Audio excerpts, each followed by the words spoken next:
unit committee আছে আৰু যোৱাকালি গোটাই দিনটোত যেহেতু নিৰ্বাচনে শান্তিপূৰ্বকভাৱে হৈছিলে কিন্তু এইবুলি 7টা বজাৰ পৰা এই খাৰিগাঁও অঞ্চলত আমাৰ এজন থাৰং বুলি গাঁৱত আমাৰ নৰ্থ কোকৰাঝাৰ আঞ্চলিক শাখাৰ সভাপতিৰ ঘৰত এটা পৰিৱেশ এনেকা যে ইয়াত বিভিন্ন ঠাইৰ পৰা 40-45খনমান গাড়ী ইয়াতে ইউথ বিপিএফৰ লিডাৰশ্বিপত আৰু আমি শুনিবলৈ পাইছোঁ ইয়াত বাধা ইনভলভমেণ্ট আছে তাত গৈ তেওঁলোকে সেইটো গাঁৱৰ পাৰে গৈ কি উদ্দেশ্যত তেওঁলোকে তাত গৈছে আমাৰ এপছুৰ আঞ্চলিকৰ সভাপতিৰ ঘৰৰ পালে গৈ তেওঁলোকে আক্ৰমণমূলক এটা ব্যৱহাৰ তাত চৰিত্ৰ দেখুৱাই তাৰ পৰিণতিত গাঁৱৰ মানুহে তাত মানে বিপুলৰ ঘৰৰ চাৰিওদিকে তেওঁলোকে গাঁত দি আছিলে তাৰ পিছত তাতে এটা কাজিয়া বা সূত্ৰপাত হয় আৰু ইয়াৰ যি এটা সিচুৱেশ্যন সকলো ৰাইজে দেখা পাইছে সকলো ৰাইজে বুজি পাইছে যে তেওঁলোকে এটা বেয়া মনোভাৱ লৈ আহিছিল আৰু কি যে আফটাৰ পল বা ইলেকশ্যন শেষ হোৱাৰ পাছত তেওঁলোকে কি উদ্দেশ্য লৈ আৰু ভাইলেণ্ট মনোভাৱেৰে তেওঁলোকে তাত গৈ গাঁৱৰ ফালে যেহেতু এটা ডিষ্টাৰবেন্সৰ ভাইলেন্সৰ এটা সিচুৱেশ্যন ক্ৰিয়েট কৰিছিলে তাৰ কাৰণে ৰাইজে তেওঁলোকক খেদাই দিছে আৰু লগে লগে তেওঁলোকে এনেকা এটা সিচুৱেশ্যন ক্ৰিয়েট কৰে যে খাৰিগাঁও অঞ্চলত যেটো এটাই ৰাস্তা থাৰঙৰ ফালে যায় আৰু এই ৰাস্তাৰ ওচৰত খাৰিগাঁও বাজাৰত ঠিক এইটো জায়গাত এইটো স্থানত য'ত আমি থিয় হৈছোঁ এইটো হ'ল আমাৰ খাৰিগাঁও ইউনিট এফছুৰ অফিচ আৰু ইউনিট এফছুৰ অফিচত তেওঁলোকে আক্ৰমণ কৰে আৰু ইয়াত আমাৰ ল'ৰাবিলাক ইয়াত থাকে তেওঁলোকে কোনোৰকম ইয়াৰ পৰা পলাই যাবলৈ সক্ষম হয় কিন্তু ইয়াত আমাৰ জাতীয় পতাকা তেওঁলোকে ইয়াতে ভাঙি থৈ যায় আমাৰ ঘৰ ছিন্ন বিচ্ছিন্ন ইয়াত পাথৰেৰে ঢেলাই মানে গ্লাছ ভাঙা হয় টেবুল ভাঙা হয় বিভিন্ন ইয়াত ক্ষয়ক্ষতি চেয়াৰ টেবুল তেওঁলোকে ভাঙি থৈ যায় তো এইটো এটা নিন্দনীয় কাম আৰু আমি তেওঁলোকক হুকিয়াই দিছোঁ আৰু প্ৰশাসনক আমি আহ্বান কৰিব বিচাৰিছোঁ যে এনেকা যিটো পিছফুল সিচুৱেশ্যনৰ ইলেকশ্যন হৈ যোৱাৰ পাছত তেওঁলোকৰ যিটো ভাইলেন্সৰ মনোভাৱ তেওঁলোকৰ যি ভাইলেন্ট কৰাৰ যিটো মনোভাৱ আজি ইয়াত এটা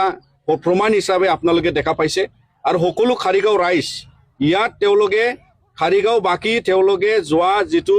ইয়াত যি গণ্ডগোল হৈ গৈছিল আপোনালোকে দেখা পাইছে কোনজনে কোন ল'ৰাই কোন সংগঠনৰ তেওঁলোকে ইয়াত উচুটনি দি পেলাই বড়ো চান্তালৰ সূত্ৰপাত হোৱাৰ কাৰণে তেওঁলোকে উচুটনি দিছিল আজি কিন্তু আকৌ তেওঁলোকে ইয়াত আহি এপছুৰ লগত সংঘাত আৰু ইয়াত নিজৰ জাতীয় পতাকা এপছুৰ জাতীয় পতাকা আৰু এপছুৰ জাতীয় অফিচ পবিত্ৰ স্থানত তেওঁলোকে কোনো জাতিৰ আজি ভাল এটা পৰিৱেশ নিবিচাৰে এইটোৱে প্ৰমাণ কোনো এটা স্থানত আমি নিখিল বড়ো ছাত্ৰ সন্থাৰ য'ত আমি বসবাস কৰি আছোঁ তেওঁলোকে এইটো নিবিচাৰে এই খাৰিগাঁৱৰ অঞ্চলত ঠিক আউটপোষ্টৰ ওচৰত আপোনালোকে দেখা পাব তাত ইউথ বিপিএফৰ কেম্প আছে আৰু সকলোৱে জানে যে ইয়াত ইউথ বিপিএফ আৰু বাধা যোনে মানে আজি তেওঁ বেলত ওলাই তেওঁ NLFB হয় বা কিবা হয় তেওঁলোকে ইয়াত এটা ভাইলেন্সৰ এটা স্থিতি গ্ৰহণ কৰে বহুত দিনৰ আগৰ পৰা ৰামফুলবিলৰ ঘটনা আৰু ৰামফুলবিল এফচি অফিচৰ আক্ৰমণমূলক চৰিত্ৰ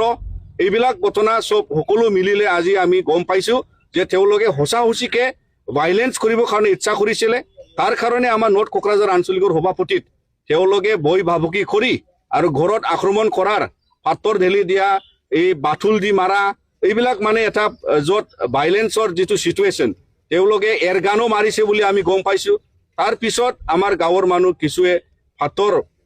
মাৰাৰ ফলত ইঞ্জুৰি হৈছে আৰু ইয়াত এফচি অফিচত তেওঁলোকে যি আক্ৰমণ কৰিলে সেইটো নিন্দনীয় আৰু আমি তীব্ৰ ভাষাৰে নিখিল বড়ো ছাত্ৰ সন্থাই আমি গৰিহণা দিছোঁ আমাৰ ইউনিট বা এফচুৱে এই অঞ্চলৰ পৰা FIR দিব আৰু তেওঁলোকৰ ফালে যাতে কঠোৰভাৱে তেওঁলোকে নজৰ ৰাখি ইনভেষ্টিগেশ্যন কৰিব তেওঁলোকক শাস্তি প্ৰদান কৰিব আৰু অঞ্চলত কিছু ইউথছ আছে বিপিএফৰ তেওঁলোকে কোনো শান্তি পৰিৱেশটো খাৰিগাঁৱত নিবিচাৰে ইয়াৰ কাৰণে গোটাই ইউথ ইয়াত যিমান অফিচ আছে তেওঁলোকৰ ইলিগেলভাৱে তাত খোৱা লোৱা তেওঁৰ ইলেকশ্যন আহিলে তাত পূৰ্তি কৰে তেওঁলোকে ভাইলেন্সৰ ফালে তেওঁলোকে ভয় ভাবুকি প্ৰভাৱ কৰা এই অঞ্চলত তেওঁলোকে সেইটোৱে কৰি থাকে তাৰ কাৰণে আমি নিখিল বড়ো ছাত্ৰ সন্থা আহ্বান কৰোঁ যে খাৰিগাঁও অঞ্চলত শান্তি বজাই ৰাখিবৰ কাৰণে গোটাই ইউথ